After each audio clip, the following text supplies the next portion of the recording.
சந்தோஷம்.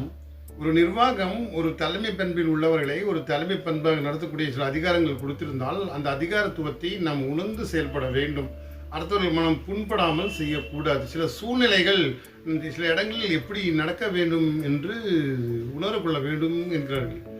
நான் நற்பெயர் எடுப்பதற்காக என் மனதில் தோன்றுவதை அவர்களோடு ஒப்பிட்டு அதை செய்து முடிக்க வேண்டும் என்று ஒரு கட்டளையிட்டால் இந்த கட்டளை இருப்பது சாத்தியமா என்று நீங்கள் கூர்ந்து ஆராய வேண்டும் என்கிறார்கள் ஒரு ஆராய்ச்சியாளர்கள்.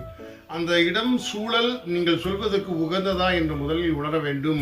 அந்த உணர்வும் உணர்ச்சியும் இல்லை, கண்டிப்பாக நடக்க வேண்டும் என்று ஒரு கட்டளையிட்டால் அந்த இடத்தில் நிச்சயமாக நல்ல ஒரு செயல்பாடுகள் இருக்கும் என்றால் நிச்சயமாக இருக்கின்றன. வாய்ப்புகள் குறைவு என்கிறது ஒரு அறிவியல் தத்துவம். எப்பொழுதெல்லாம் அடுத்தவர்களுக்காக நற்பெயர் எடுப்பதற்காக நம்முடைய அந்த செயலை செய்து அடுத்தவர்களை கஷ்டப்படுத்தி மேலே இருப்பவர்களுக்கு நற்பெயர் காட்டும் என்று நீங்கள் நினைத்தால் தவறில்லை. அது உன் கடமை செய்து விடலாம். ஆனால் அந்த சூழ்நிலைக்குள் கரைந்து நீங்கள் உணர வேண்டும். நல்லவர்கள் கெட்டவர்கள் என்பது உலகத்தில் உண்டு. அதுவும் நல்லவர்களை கண்டுபிடிப்பது மிக அரிது. நல்லவர்களால் நடிப்பவர்கள் தான் இந்த உலகத்தில் அதிகம் என்ற நிறைய செய்திகளை கேட்கின்றோம். அதன் அடிப்படையில் ஒவ்வொன்றும் உணர்வுபூர்வமாக அது உணர்ந்து கொண்டு அதில் செயல்படுத்த வேண்டும். இந்த செயலாக்கம் வெற்றியின் சிந்தனையாக இருக்க வேண்டும்.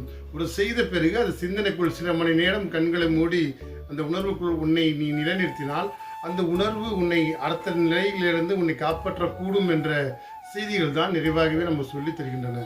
நிறைய நேரங்களில் அந்த சூழ்நிலைக்காக நம்மளை மிகப்படுத்தி சில செயல்கள் செய்தால் அன்றைய காலகட்டத்தில் அது சிறந்ததாக இருக்கும். பிறகுதான் அதை பற்றி நாம் சிந்திக்கக்கூடும். சில நேரம் சில மனிதர்கள் தங்களுக்காக தங்களை சார்ந்தவர்களுக்காக சில செயல்களை செய்யும் போது அது உணர்வுபூர்வமாக உணர்ந்து செய்யுங்கள். அடுத்தவர்கள் மனம் பாதிக்காத அளவுக்கு அடுத்தவர்களின் மனம் போடாத அளவுக்கு செயல்படுத்துங்கள்.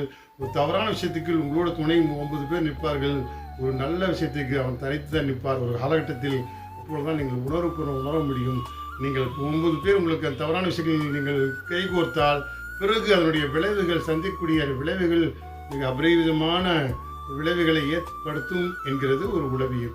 எனவே எந்த ஒரு செயல் செய்தாலும் அதில் புரிதலோடு அறிதலோடு உணர்வுகளோடு தெளிவோடு அந்த செயல்களை செய்தால் அது நமக்கு நல்லதொரு பாதையை காட்டும் என்பதில் எந்த சந்தேகமும் இல்லை.